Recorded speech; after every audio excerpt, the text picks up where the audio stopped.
hablar lo concerniente a lo que sería el TAC craneal, vamos a hablar un poco la introducción, las modalidades, de qué consta, cuándo vamos a mandar un TAC, cuándo lo vamos a mandar contrastado, cuándo no. Al final vamos a pasar algunos 2 o 3 de lo que le va mal para ver si pronto se ganan algo. Presten atención a esto, es el culpable de serio. Entonces la modalidad de uso, ventajas, desventajas del TAC, cuándo lo mandamos con contraste, hablar básicamente sobre sus parámetros, sobre sus fenómenos físicos, de qué constan, y por supuesto esto no sin dar un repaso de la neuroanatomía. Acuérdense que tengan esto por seguro, que una clase de tomografía es igual a una clase de anatomía. En este caso, un ataque craneal va a ser igual a una clase de neuroanatomía, ya que hay que distinguir normalmente las estructuras neuroanatómicas que se disponen en el cerebro para poder identificarlas en una placa tomográfica. Ahora bien, a manera introductoria, a manera de recordar, y usted sabe que la tomografía computarizada es un método no invasivo que nos representa, que nos permite estudiar diversas estructuras del organismo en cortes anatómicos. Que anteriormente solo existía el corte axial, bueno, ya son cosas del pasado. Actualmente ya disponemos de los 3 diferentes tipos de cortes. Ok, pero perdón. Bien. Fíjate, en todos nos sirven los 3 tipos de cortes, pero ya aquí es la única que uno con el axial ya lo informa. Igual de vez en cuando uno tiene dudas y utiliza los 3 cortes. Pero como acaba de decir eso es cosa del pasado. Ustedes siempre traten de ver las 3 reconstrucciones. Porque, por ejemplo, hay una que se le parece más a la placa radiográfica. Entonces eso les permite ubicarse. Cuando ustedes estén perdidos en un TAC, digan, ¿dónde está en el abdomen? Digan, ¿dónde está el corte coronal? Ese se parece a los rayos X abdomen. Digan, ¿dónde está el corte coronal del tórax? Se parece al tórax, o sea, a la radiografía. Guídense un poquito por ahí. Okay. Bien, como les venía diciendo, entonces ahora contamos con los 3 tipos de modalidades, los 3 tipos de corte, los 3 tipos de plano. La primera imagen, usted está observando un corte coronal, que si usted hace la analogía con radiología, sería una placa concerniente que a la PA de tórax. La segunda imagen intermedia está viendo un corte sagital, que sería lo concerniente que a la placa lateral. Y por último, el corte que nos sirve de vaso de guía, que es el corte axial. Bueno, básicamente la tomografía computarizada cerebral lo que nos va a permitir es distinguir, evaluar, analizar las diversas estructuras anatómicas cerebrales y observar, por supuesto, la disposición de estas en una determinada tomografía. ¿Qué va a pasar esto? Estas imágenes tomográficas van a ser reconstituidas o convertidas en lo que se conoce como información digital. Esa información digital va a captar los diferentes tipos de cortes o los diferentes tipos de secciones en algo que se conoce como espesor de corte o grosor de corte, que de hecho es uno de los parámetros físicos más importantes en cuanto a tomografía se refiere, a comparación con otros modelos o métodos de radiología convencional. Este grosor de corte depende netamente del tamaño, del volumen, de las estructuras anatómicas que usted vaya a estudiar.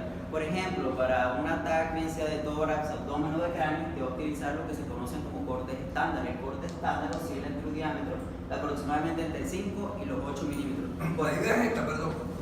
Si yo le voy a estudiar el tórax, entonces ya ustedes saben que uno lo mete en el gantry, marca de aquí, desde el opérculo torácico hasta el borde superior del abdomen. Normalmente uno tira en el tórax, por decir algo, espesores, cortes de 10 milímetros, de 5 milímetros, cada 10 milímetros. Entonces yo voy tirando. Pero en el mediastino, como hay más estructuras chiquitas que hago, de en vez de tirarlo de 5, lo tiro de 3 milímetros. Entonces a eso es lo que le está hablando el espesor de corte, o sea, para que lo entiendan, porque siempre usted hablo de una manera muy mecánica, técnica, no lo entiende. Entonces en el cerebro también va a ser lo mismo. Nosotros, el estudio de TAC de cráneo, nosotros metemos al paciente de cabeza y el rayito infrarrojo llega, hay una línea que se llama órbito meatal, el canto de la órbita hasta el meato auditivo. De ahí arranca la rayito, uno comienza a cortar cada 10, cada 10, cada 10. Pero como en la fosa posterior, los cortes, la estructura está más pegada, entonces uno la corta en la fosa posterior, corta cada 5, cada 5, cada 5, y apenas llega aquí, cada 10, cada 10. Eso es algo más técnico que otra cosa, pero quiero que ustedes más o menos sepan. En los niños cortamos cada 3 porque las estructuras son chiquitas. Eso es cuando uno habla en tomografía del espesor de corte. Ya, entonces como les venía diciendo, el corte estándar se utiliza para evaluar y estudiar tamaños y volúmenes anatómicos grandes, tipo tórax, abdomen o cráneo. Ya si usted desea estudiar volúmenes o tamaños anatómicos relativamente más pequeños, pueden ser órbitas o peñascos, usted utiliza otro tipo de corte, otro tipo de espesor que es Me echo un poquito para la placa de atrás. Bueno, yo me quisiera siempre quedar callado, pero es que yo donde veo algo que yo les pueda explicar para que les sea todo más fácil. Mira, aquí nada más vamos a jugar con 4 tipos de densidades. Las básicas. ¿Esto qué es? Aire. ¿Sí lo ven? Súper negro. Ok. ¿Esto que está blanco qué es? Hueso.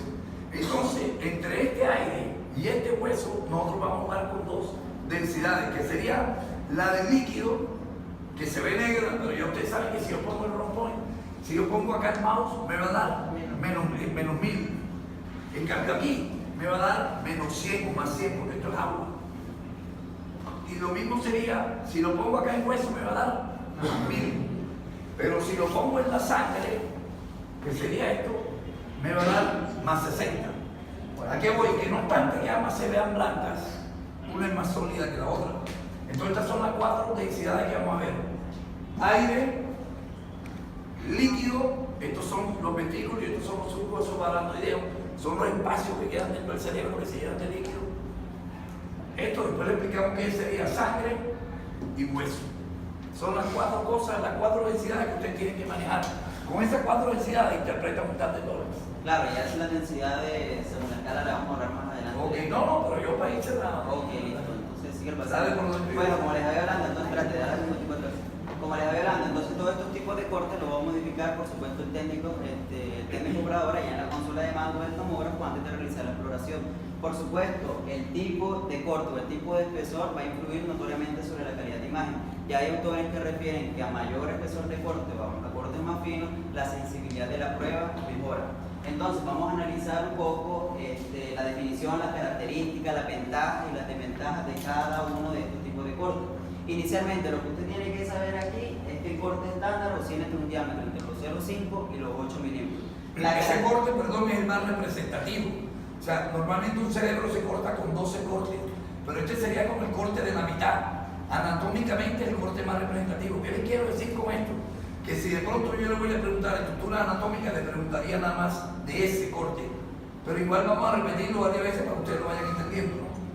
Bien, entonces como le voy diciendo, corte estándar es igual a corte de diámetro entre los 5 y los 8 milímetros. ¿Cuál es la característica fundamental de este tipo de corte?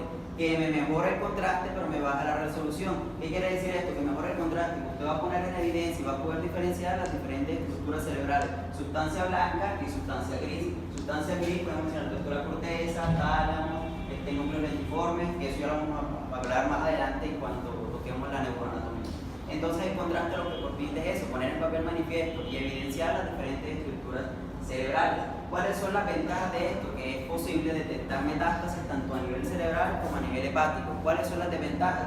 Fíjense en el tamaño de corte, 5 o 8 milímetros. ¿Qué quiere decir eso? Que si existe una lesión estructural menor o inferior a ese rango que se está mostrando, usted se las puede comer o pueden pasar desapercibidas. Generalmente cuando uno está leyendo TAC, y esto recuerden cuando usted está leyendo TAC, si hay una imagen rara que nada más aparece en un solo corte, usted tira para el corte de abajo y no está, para arriba, tírenselas del otro.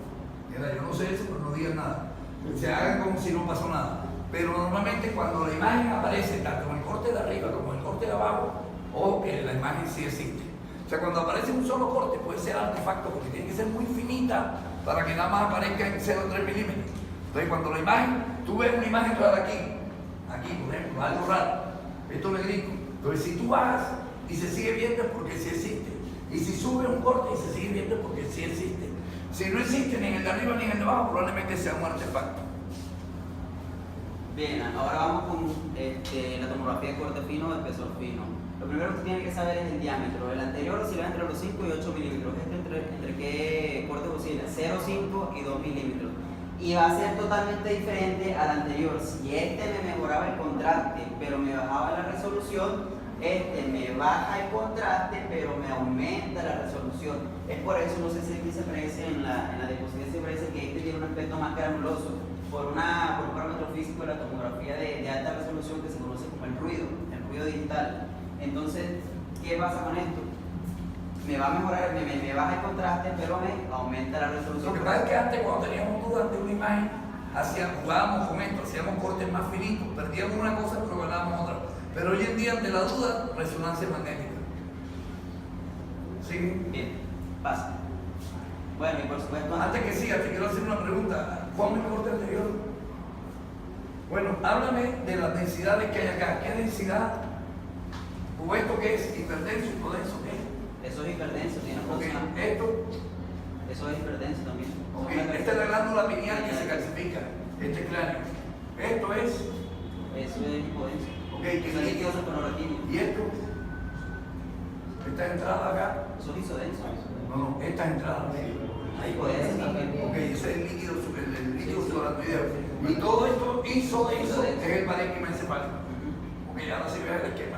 Bien, entonces ahora sí vamos a hacer un repaso. Mira, esto que veíamos negrito, que era esto, los surcos subaracnoideos. Estos surquitos se llenan de agua, son como hendiduras ahí entre el cerebro. Bien, entonces ahora sí vamos a entrar a lo que sería la neuroanatomía. Acuérdense lo que dije al principio, una clase de TAC cerebral es básicamente una clase de neuroanatomía. Usted tiene que saber la disposición, localización de todas estas estructuras. ¿Para qué? Para que la sepa interpretar en una placa tomográfica, en una tomografía. Inicialmente, ¿cuántos hemisferios tiene el cerebro? Tiene 2 hemisferios, izquierdo y derecho. ¿Cuántos lóbulos tiene? Tiene 5 lóbulos, frontal, parietal, occipital, temporal y un lóbulo que está escondido, que es este de aquí, que es el lóbulo de la ínsula. Listo, entonces tenemos 2 hemisferios, 5 lóbulos, tenemos 3 polos. Algunos también hablan del lóbulo límbico, que son 6, Seis. pero no lo compliquemos. Normalmente nosotros conocemos 4. Bien, 2 hemisferios, 5 lóbulos, 3 polos, polo frontal, polo temporal, polo occipital, y vamos a tener 3 superficies o 3 caras. Esta que usted está viendo aquí en la imagen corresponde a una cara lateral. Esta que está viendo aquí ahora mismo corresponde a una cara medial y esta que está aquí corresponde a una cara basal, la anterior. Bien, entonces rápidamente como nos vamos... Echa un poquito para atrás. Para no enredarlo, no, la mitad. No. O sea, para no enredarlo, él habló de 5 o 6 lóbulos. Realmente no. Hay unos lóbulos que están aquí en la mitad, que sería el lóbulo límbico, que está el coso de la cíngula, y el otro que te dije fue el... Tú dijiste que había un quinto lóbulo, ¿cuál es? El lóbulo de la ínsula. El lóbulo de la ínsula, son tan académicos, Sí. son internos, no se ven. Quedémonos con que está el frontal, el parietal, el occipital y el temporal. Bien. No se compliquen, porque yo no les voy a meter una imagen en la língula ni nada. O sea, y como le estaba diciendo, claramente no vamos a mencionar todos los tipos de estructuras porque claramente la clase no da para esto, sino vamos a mencionar estructuras que nos sirven como puntos de referencia, como puntos de delimitación para analizar estructuras tomográficas. En este corte o en esta placa, en esta superficie, lateral, lo que podemos destacar es un surco importante y una cesura importante. Este que está acá, que se llama el surco central o el surco de Rolando. Y vamos a encontrar una cesura que está aquí, que se llama la cesura de Silvia. ¿Por qué es importante esto? Vuelvo y le digo, porque son puntos de referencia, puntos de delimitación que nos permiten identificar estructura cerebral. Pero espérate, esto lo estamos hablando, porque estas son 2 referencias importantes que vamos a tener cuando tengamos el cráneo. El surco, el central o cesura de Rolando que separa el parietal del frontal. Perdón. Sí, El surco central delimita el lóbulo frontal hacia acá y hacia posterior el parietal. Ok, si estamos acá, este es el frontal. Sí. Ok, el frontal y el parietal. Y el otro que sería el valle de Silvia, que separa el frontal del temporal. Entonces uno es Rolando y el otro es el de Silvia. Pasa. Bien, eso en la cara lateral. Ahora vamos con la cara medial. Lo primero que usted tiene que identificar es un surco bastante importantísimo aquí en esta cara medial. Este surco nos delimita el lóbulo occipital de las demás estructuras de la cara medial. ¿Cuál es ese surco? Este de acá. Se llama el surco parieto-occipital. Este surco parieto-occipital nos delimita el lóbulo occipital de las demás estructuras de la cara medial. ¿Cuáles estructuras? Esto se llama lobulillo paracentral, esto se llama precuña y esto se llama cuña. Ahora, fíjense aquí esta estructura que está acá, parece como si fuera un giro, ¿verdad? ¿En qué lóbulo está? En el frontal. ¿Y en qué región está? Superior. Entonces eso se llama giro frontal superior, la estructura de aquí. Más abajo vamos a tener una circunvolución importante. Esta circunvolución que se ve acá se llama el giro del cíngulo o el giro de la cíngula. Y más abajo, inferior al giro del cíngulo, vamos a encontrar otra estructura importantísima que corresponde a sustancia blanca, que es el cuerpo calloso. Este cuerpo calloso tiene 3 subdivisiones anatómicas. El cuerpo calloso es lo que une un hemisferio Con otro, exactamente. como un queso. Este cuerpo calloso a su vez tiene 3 subdivisiones anatómicas. Rodilla, de acá, cuerpo y el esplenio. Haga de cuenta la analogía como la anatomía pancreática. La anatomía del páncreas es relativamente sencilla. La cabeza, el proceso circuncinado, el cuerpo y la colita del páncreas, sencillo. Entonces, ¿Cómo es tu nombre, perdón? Juan ¿Quién te lo perdón? Solano, Juan Solano. Sí. Bien, entonces haga de cuenta, rodillas como si fuera la cabeza del páncreas, el cuerpo, y el esplenio que es como si fuera la cola del páncreas. Entonces, cuerpo calloso, rodilla, cuerpo y esplenio. Ahora, de manera externa, esto es una estructura también muy importante, ya que se nota aquí, esto se llama el uncus del temporal. Cuando esta estructura se inflama, se eritematiza, se hernia, entonces esto es propio de algo que se llama los síndromes buccales. ¿Y qué pasa? Inferior a esta estructura pasa el tercer par craneal, el oculomotor común. ¿Y qué pasa? Cuando esto se hernia, da anisocoria. Entonces esa es la explicación fisiopatológica, neuroanatómicamente hablando, de por qué se produce anisocoria en los síndromes buccales. Se hernia el uncus del temporal, comprime el tercer par craneal, que es el oculomotor común, y eso Me llama la atención algo. Te veo que estás haciendo una exposición muy buena, tipo que te va mal. ¿Ah? No, lo que pasa es que el primer corte, bueno, saqué 2, como le dije. ¿Sacaste cuánto? 2 en el primer corte. ¿Y en el segundo? 4. Ah, no, no está mal. ¿Qué pasó? Bueno, dale, no, también. Pero no, ya. Pronto, que pensé que estaba de eso que no ganaba ni sacando 3. No. Ah, ok, bueno, dale, no, porque está, es más, al contrario, le está dando una cipote clase a la anatomía normática, también sirve a mí. Sigue. Bueno, vale, gracias. Y bueno, aquí lo primero que usted tiene que Ya este se parece más al tal. Ajá. Esto lo primero que usted tiene que identificar aquí es una cosa. Este es el corte que estamos tomando como representativo. El que yo les dije ahorita que probablemente les pueda poner en el examen. Este es en vivo, bueno, en vivo no, este es un esquema. Y después lo van a ver en TAC. Bien, entonces lo primero que usted tiene que identificar de esto es que estamos ante un corte axial. Ahora, en anatomía, ¿cómo se conoce este corte? Se tiene otro nombre. Se conoce con el nombre de corte de Fleschig.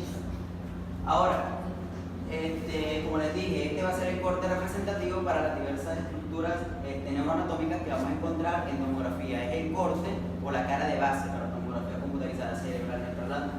Ahora, ¿qué sería lo principal o lo primordial identificar aquí? Los tipos de corteza. Tenemos que corteza frontal, corteza insular, y ya la vamos viendo. La ínsula está más o menos en el lóbulo temporal. Exactamente. Corteza parietal y corteza occipital. Ahora, lo primero que debemos identificar en cuanto a las estructuras de sustancia blanca se refiere, identificaríamos que el cuerpo calloso y la cápsula interna. Esto que ustedes están viendo acá, ¿se acuerdan del cuerpo calloso que vimos anteriormente? Bueno, esta es la rodilla del cuerpo calloso. Y aquí volvemos a tener otra vez el cuerpo calloso. Ponle la placa anterior, la sagittal, la lateral. Bueno, mire, señálaselo a mí y después se lo señalas en la otra. Cuerpo calloso, rodilla, cuerpo y el medio. Ahora muéstraselo. Ahora, acá estamos ante el cuerpo calloso, pero ante la rodilla. Acá tenemos el mismo cuerpo calloso, pero esto ya es el esplenio. En este cortecito, la otra se Sí, esta sería como la cola del cuerpo calloso. Sí, prácticamente. La otra no se ve porque hace así, o sea, viene por acá. Entonces estamos viendo la rodilla o la cabeza del cuerpo calloso y aquí sería la parte de la cola del cuerpo calloso. Que sería el esplenio. Mire, ubíquense. Hay una cosa que se llama cortical y otra subcortical. La cortical es la sustancia gris y la subcortical es la sustancia blanca. Ustedes ven esto aquí que está más amarillo, sería la sustancia gris. ¿Por qué gris? Bueno, el ahora le explicará. Después tenemos la sustancia blanca, pero este corte tiene una característica, que hay núcleos de sustancia gris dentro del cerebro. Por eso este corte es muy representativo.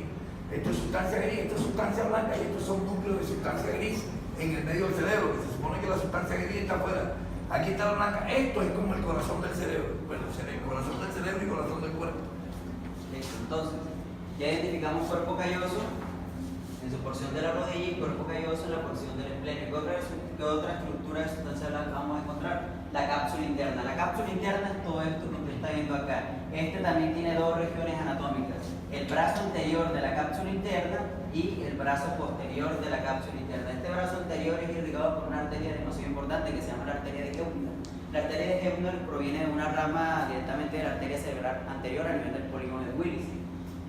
Y el brazo posterior de la que se rompe cuando hay hipertensión. El brazo posterior de la cápsula interna está altamente vascularizada por unas arterias que se conocen como las arterias lentículo-estriadas, o arterias terminales o arterias perforantes. Esta proviene directamente de la arteria cerebral media. Y como, bueno, el dato, la arteria cerebral media no es la única que no hace parte o no forma del polígono de Willis. El resto sí, anterior, posterior, medial, etc. La arteria cerebral media no forma parte del polígono de Willis. Bueno, eso en cuanto a la estructura de sustancia blanca. ¿Qué más vamos a encontrar? Aquí estamos viendo las astas frontales del ventrículo lateral. Y más inferior a esta, aquí se puede apreciar como si fuera un agujerito. Bueno, no se ve muy bien, pero aquí hay un agujerito. Ese agujerito se llama foramen de Monroe o el foramen de Monroe. ¿Qué es lo que hace ese foramen de Monroe? me interconecta las astas frontales del ventrículo lateral con el tercer ventrículo. Y anatómicamente el tercer ventrículo, que está aquí en la línea media, se encuentra donde? Intertalámicamente. Esto que usted está viendo acá son los tálamos. Entonces, cuerpo calloso, rodilla, cuerpo calloso, peine, cápsula interna, brazo anterior, cápsula interna, brazo posterior, astas frontales del tercer ventrículo, del ventrículo lateral, perdón, foramen de Monroe y tercer ventrículo. ¿Eso dónde estaría el acueducto de Silvio? El acueducto de Silvio.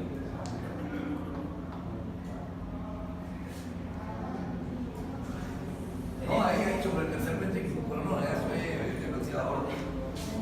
Entonces miren, gris o cortical y blanca o subcortical. Entonces dentro de la parte más central o más interna vamos a encontrar un núcleo de sustancia gris que se llama la cabeza del núcleo caudado. Cabeza del núcleo caudado. Y esta tálamo. Cabeza del núcleo caudado, cabeza del núcleo, que también está así como el núcleo caudado, también está así como el cuerpo calloso, que sería por acá la cola, pero lo que se ve, cabeza del núcleo caudado, cabeza. Aquí, por dentro, tálamo. Esto blanco, aquí sería como una especie de vértice, brazo anterior de la cápsula, rodilla, brazo posterior de la cápsula interna. Y después tenemos uno que se llama núcleo lenticular, que sería este, que está dividido entre el putamen y el putamen y el globo pálido. Entonces les repito, núcleo caudado y tálamos. Estos dos que están bien internos están separados desde fuera por el brazo anterior de la cápsula interna, brazo posterior. Y aquí tenemos el núcleo lenticular, que sería el putamen y el globo pálido. Lo que habíamos mencionado anteriormente, eso de cápsula interna y de cuerpo, ventrículo y demás, eso corresponde a sustancia blanca, como el doctor, la sustancia gris corresponde a los tálamos. Sí, lo que separa es sustancia gris, perdón, el cabeza núcleo caudado y tálamo es gris, brazo anterior de la cápsula, brazo posterior es sustancia blanca, núcleo reticular es sustancia gris, después tenemos la cápsula externa, después la cápsula extrema y después ¿cómo llama ese que está ahí? Aquí también otro nombre. Bien, entonces, ahora lo que les decía, ya una vez identificado las distintas estructuras entre sustancia blanca y sustancia gris, repítele los 5 núcleos de sustancia gris, ¿cuáles son? Bien. O 5 no, son 3 de cada lado. Bien, entre sustancia gris tenemos primero los dos tálamos. Perfecto. Segundo, tenemos el núcleo lentiforme, de este lado. El núcleo lentiforme posee dos estructuras, el putamen y el globo pálido. Y estas estructuras que tenemos acá, que se llama la cabeza del núcleo caudado, son las tres estructuras. Okay. ¿Quién separa el interno del externo? La cápsula interna. Okay. ¿Y quién separa la cápsula, el lenticular del otro? La cápsula externa. Okay. Bien, ahora ¿por qué es importante conocer, estudiar todo este tipo de estructuras? Ya se lo he repetido varias veces, porque tal así como lo estamos viendo en este corte, tal así se va a ver en tomografía. Ahora, y por qué es importante conocer la disposición, la diferencia entre cada una de las estructuras, porque vamos con un ejemplo de la práctica. ¿Cuál es la causa más común? No, ¿cuál es la causa más común de ictus hemorrágicos, de SB hemorrágico? Hipertensión arterial. Lo que pasa es que el aumento de la presión arterial a nivel de las arterias perforantes o a nivel de las arterias terminales me va generando algo que se llama microaneurismas. Eso se conocen como los microaneurismas de Charcot. Los microaneurismas que crecen en las estructuras vasculares de las arterias terminales o las arterias perforantes se llaman microaneurisma de Charcot. ¿Y qué pasa? Si se está repitiendo constantemente la noche, hipertensión, esos microaneurismas se rompen, entonces me provoca hemorragia hipertensiva. Y ahora, ¿en dónde? Por eso el problema de la gente, por ejemplo, como está en el caso mío, que tengo 57 años, pero uno de los 55 para adelante comienza a tener un poco de patología de viejo. Pero cuando usted llega a mi edad, uno no quiere aceptar que está viejo. Entonces uno cree que la hipertensión es enfermedad de viejo. Como que yo te hablara a ti a los 20 años, a la edad que tienen ustedes, no sé de qué eres. No, al contrario, el VIH es frecuente en ustedes. Ah, bueno, no, el VIH, no. Digo, una enfermedad frecuente a la edad de ustedes así. Bueno, en todo caso, es un fenómeno que ustedes van a vivir. Uno no quiere entender que está viejo. ¿Entiendes? Y uno llega a jugar fútbol y ni calienta y entra a la cancha como un loco y resulta que ya no tiene 50 y pico de años y ahí queda tirado patas para arriba como un conejo. Entonces uno no quiere tomar nada para la presión, porque dice, no, hombre, si yo estoy asintomático, no tengo nada, y resulta que la presión ya la tiene en 140. Esa presión, para como dice la NOSA, esto se lo digo para que se lo digan a sus padres, es un permanente traumatismo sobre esas arterias perforantes y terminales. Esa presión alta y dándole, entonces comienzan a hacer microaneurismas. Y el día menos pensado, ese microaneurisma es el que se te revienta. Entonces te produce una hemorragia cerebral profunda que te mata, porque no hay bisturí que llegue hasta allá. Bien, entonces de ahí salía la pregunta, que por qué las hemorragias hipertensivas se disponen con mayor frecuencia en sustancia gris, en cabeza del núcleo caudado y en el núcleo lenticular. ¿Por qué? Porque es ahí específicamente donde se encuentran las arterias lentículo-estriadas, y esas son las arterias que desarrollan microaneurismas producto de la noche repetición de la hipertensión. Entonces por eso es importante conocer toda esta cuestión. Si dependiendo de dónde está el sangrado, uno sabe cuál es la causa. Bien. Pasa. Y bueno, ahora vamos a entrar un poco en lo que serían los fundamentos, los parámetros o los fenómenos físicos. Lo primero que usted tiene que saber es que la tomografía implementa un sistema de tubos de rayos X. ¿Qué quiere decir esto? Que son varios tubos de rayos X que van a generar un efecto de rotación, van a girar alrededor de la persona y van a emitir radiación. Luego, ¿qué pasa? ¿Qué diferencia, bajo ese principio, es básica entre la tomografía y el rayo X? ¿Qué diferencia? Sí, con base a lo que toca decir, ¿cuál es la principal diferencia de los rayos X y la tomografía? Que el rayo X es un solo disparo. Los rayos y la tomografía son un montón de disparos, porque son varios tubos de rayos X girando sobre el paciente. Por ende nos permite dar mejor contraste la tomografía y por ende mejor interpretación. Sí, nos da tres dimensiones, tridimensional. Mientras que la radiografía es una dimensión, o sea, bidimensional de una estructura tridimensional. Por eso la tomografía ha sido el gran invento en la imagenología. Bien, entonces otra diferencia, ¿cuál es? Que los rayos X utilizan placas, la tomografía va a utilizar algo que se llaman detectores. Estos se conocen como detectores mecánicos que van a captar esta radiación emitida por el sistema de tubos de rayos X y la va a interpretar ¿en qué? En imágenes tomográficas. Esa imagen tomográfica se convierte en información digital y esa información digital se nos traduce ¿qué? En densidades de absorción. Y cuando nosotros vamos a hablar de densidades de absorción, por supuesto que entramos a hablar de lo que serían las unidades de Hounsfield. Lo que en radiografía era radiopaco, radiolúcido, lo que en ecografía era anecoico, isocoico, hipercogénico, hipocogénico, en tomografía vamos a hablar de isodenso, hiperdenso e hipodenso. Caso contrario, la resonancia magnética. En resonancia magnética ya no hablamos de densidades, sino hablamos de intensidad, hiperintenso, hipointenso, isointenso. ¿Qué es importante? Otra diferencia, ya les dije que este emplea un sistema de tubos de rayos X. ¿Qué quiere decir esto? Que esto emplea una radiación ionizante. ¿Qué quiere decir? Que genera cambios en el DNA celular, para bien o para mal. O sea, que produce daño, o sea, que hay que tener las mismas precauciones que tenemos para la radiología, hay que tenerlas con estas mujeres embarazadas, todo este tipo de cosas.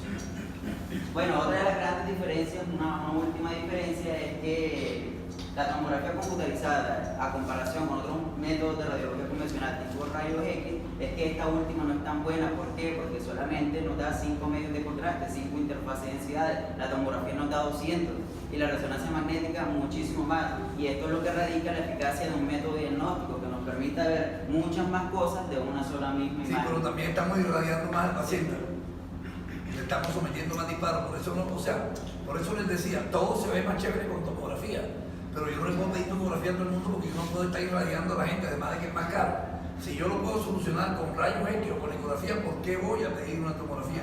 Es una cosa que ustedes tienen que tener pendiente, porque si yo te pongo una resonancia y tú le ves hasta los pensamientos del tipo, sí, por cuánto le cuesta, 1,5 millones. ¿Entiendes? En cambio, lo que tú necesitabas lo puedes ver con una plaquetora que cuesta 20 o con una ecografía que cuesta 40. Eso lo tiene que tener usted. Le va a hablar de la unidad de Hounsfield. ¿Cómo? ¿Quién va a hablar? Sí. Ok, habla de los valores más importantes de que ellos necesitan. Acá está, acá lo coloqué en una sola imagen. Aquí tenemos el mismo corte axial.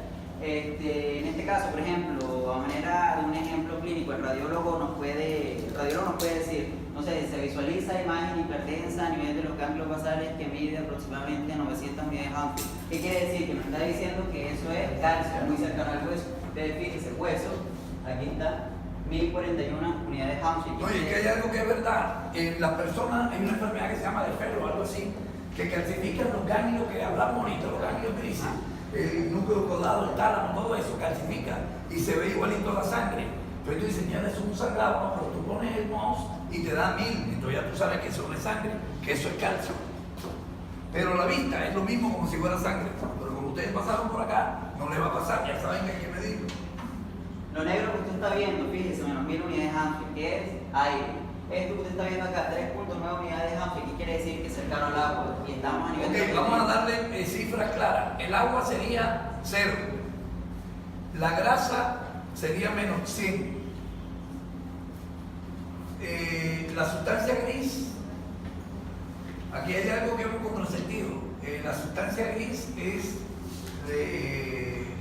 ¿cómo te explicaría? Tiene menos densidad que la sustancia blanca. Dale, sigue, yo te voy esperando. Entonces, 0 el agua, menos 100 la sustancia, la grasa. En la sangre coagulada, que es la que vemos nosotros, pónganle 60. 60 unidades Ampere. Ok, la sustancia gris, ¿cuánto te da ahí? Ahí la sustancia gris da 36. De la sustancia blanca, acá, da 25. Okay. Esto que dice... Ya la sustancia blanca es menos, o sea, se supone que la sustancia blanca debería dar más que la gris. No, aquí sucede lo contrario. Más impotencia. Ok, es más impotencia. Entonces la sustancia blanca sería 30 y la sustancia gris 40. ¿Qué compone la sustancia blanca y qué compone la sustancia gris? ¿Cómo? Las estructuras anatómicas. Sí, ¿por qué una es blanca y la otra gris? Porque los terminales accionales de esos son ricos en fibras mielinizadas, mientras que los otros no, lo que le da una tonalidad de esa connotación.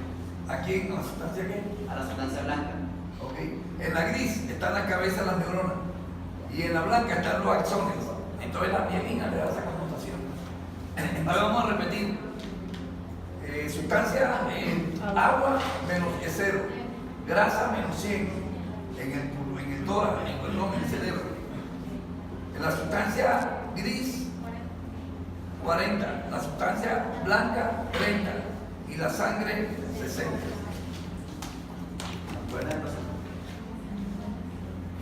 Bueno, la secuencia, vamos a tener diferentes tipos de secuencias, específicamente dos, lo que se conoce como TAC cerebral simple y TAC cerebral contractado. No voy a meterme mucho con esto porque eso lo van a hablar más adelante. Y es lo que le interesaría saber a usted primero, que la TAC cerebral simple existen dos ventanas, ya lo van a hablar. La parenquimatosa, vamos a evaluar tejido cerebral, tejido nervioso, tejido cerebeloso. Y la parenquimatosa, que es óseo. Entonces, ¿para qué mandaríamos una ventana? La parenquimatosa sería la blanda. La blanda y la ósea, exactamente, se mandaría cuando hay sospecha de neurotrauma. O sea, ¿Fractura o metástasis? Bien. Y tenemos, por supuesto, el otro que se conoce como el TAC contractado. Perdón, que se lo dije muy rápido. El TAC, la ventana ósea no solamente sirve para las fracturas, también sirve para ver las metástasis óseas, que son muy frecuentes. ¿Okay?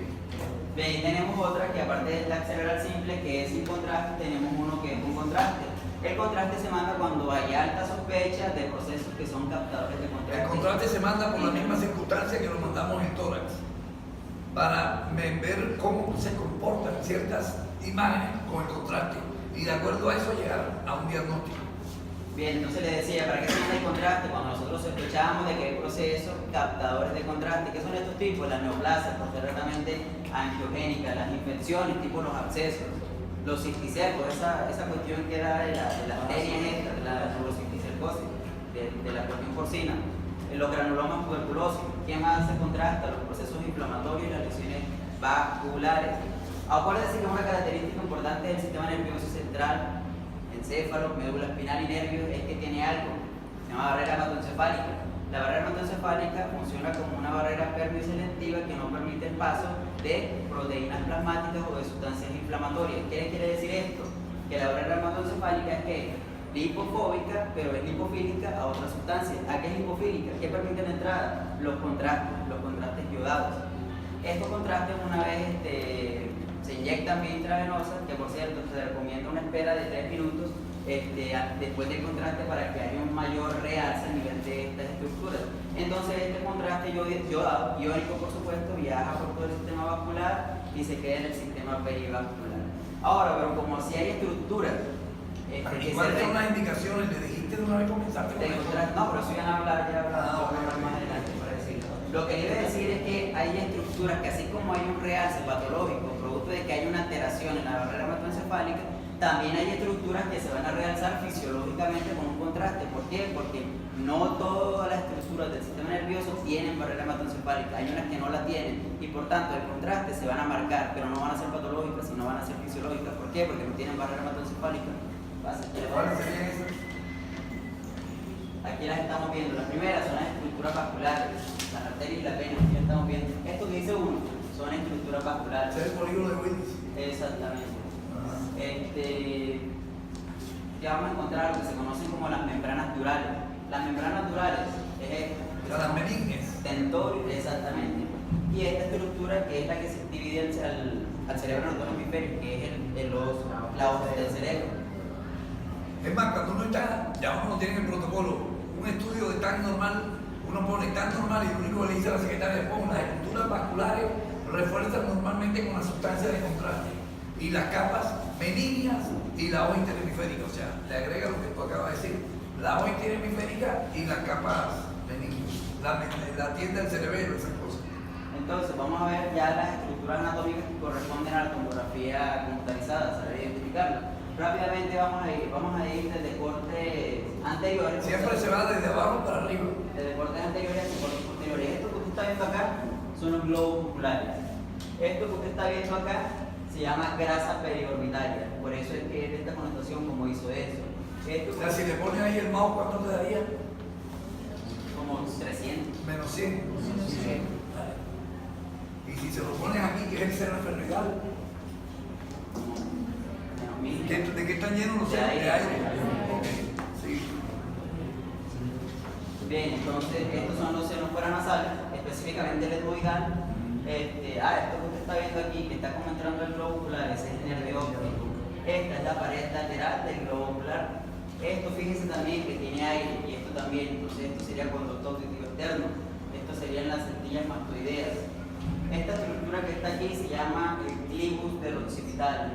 Esto que usted está viendo acá se conoce como la fosa posterior. La fosa posterior tiene dos estructuras, el tronco encefálico y el cerebelo. Estos dos bolitas que usted está viendo acá son los hemisferios cerebelosos. Esta bolita que está viendo acá se conoce como bulbo raquídeo y esto que usted está viendo acá se conoce como vermis cerebeloso. Si se da cuenta, los hemisferios cerebelosos tienen como una serie de líneas oblicuas. Acá se alcanzan a ver, ¿cierto?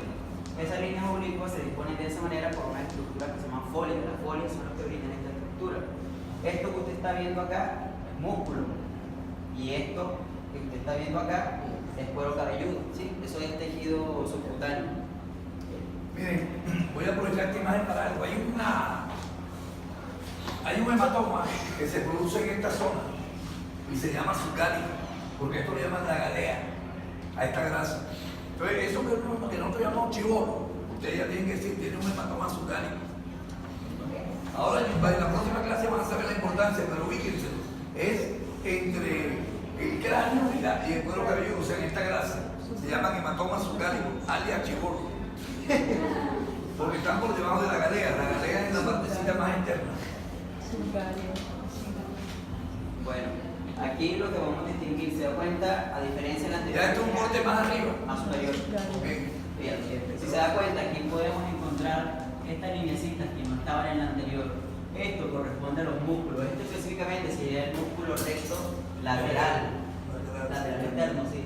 Este inerva el abducen, permite el movimiento del ojo hacia afuera, exactamente. Dale, Y el otro lo vas a volver loco esto más. Sigue subiendo. Bueno, sí. perdón, ahí dónde está, dónde hay ahí. acá. Sigue subiendo. Okay. Bien, acá qué es importante, bueno, acá ya estamos viendo, ya no son los senos etmoidales, los senos etmoidales pasaron a ser esto y estos vienen siendo porque ya estamos subiendo de corte, entonces ya serían los frontales. Listo, acá ya se van viendo, van apareciendo los lóbulos frontales, estos son los senos paranasales frontales, lóbulos frontales que van a ir apareciendo y estos son los senos etmoidales, aquí se va sumando el esfenoidal, lóbulos temporales. Y esta estructura que está aquí ya no se va a llamar bulbo raquídeo, ahora es la protuberancia o el puente de Baroli. Y esto que usted está Eso viendo, se llama tallo cerebral o mesencéfalo. y esta estructura que usted está viendo aquí que parece como una U invertida es el cuarto ventrículo. Sí. ¿Pasa? Por eso yo le digo que la radiología es pura anatomía. Bien, seguimos viendo arriba el lóbulo, los senos paranasales frontales. Tenemos lóbulo frontal, lóbulos temporales, y esta estructura que está aquí ya no se va a llamar ni bulbo raquídeo ni protuberancia, ahora va a ser el mesencéfalo. Y seguimos viendo la misma estructura, hemisferio cerebeloso, vértice, etc. Pasa. Bueno, este es otro corte más superior. Arriba seguimos viendo los lóbulos frontales. Esta estructura, las alas menores del esfenoides, esta estructura que está acá. Si se da cuenta que ya se va perdiendo tejido cerebeloso. No sé si aquí se ve en la imagen, pero acá hay un contraste, acá hay una línea que se traza así. Que esto es como más oscurito, más gris. Que esto ya le quiere indicar que de esta línea para arriba sigue siendo tejido cerebeloso y de esta línea para abajo es la aproximación del lóbulo occipital. Seguimos en cortes más superiores, estamos viendo. Bueno, ese fue el corte que les mostramos ahorita. Las astas frontales de los ventrículos laterales. Acá estamos viendo el tercer ventrículo. Acá hay otra estructura, mire, que se ve como de la misma densidad de los ventrículos, tejido subaracnoideo. Esta estructura separa los dos ventrículos, esto se llama septum pellucidum. El septum pellucidum es el que separa las astas frontales ventriculares a nivel lateral. Y esto que son las internas de la base. ¿Y lo hiperdenso que está ahí en la mitad qué es? Esa es la pineal. La pineal calcificada. Las cosas que calcifican son los plesocoroides, la pineal y a veces los núcleos de la base, los núcleos grises de la base. Ah, y la hoja interhemisférica. La hoja interhemisférica, pineal y los plesocoroideos. ¿Dónde están los coroideos? Eso. Y la oso. Okay. Y la región gangliosal calcificada, pero menos frecuentemente. Lo mismo, ventrículos. Bueno, alguno que se quiera ganar 0,5 que se pasa en un momento. No, si tengan que con él. Hay uno que pasa un momento.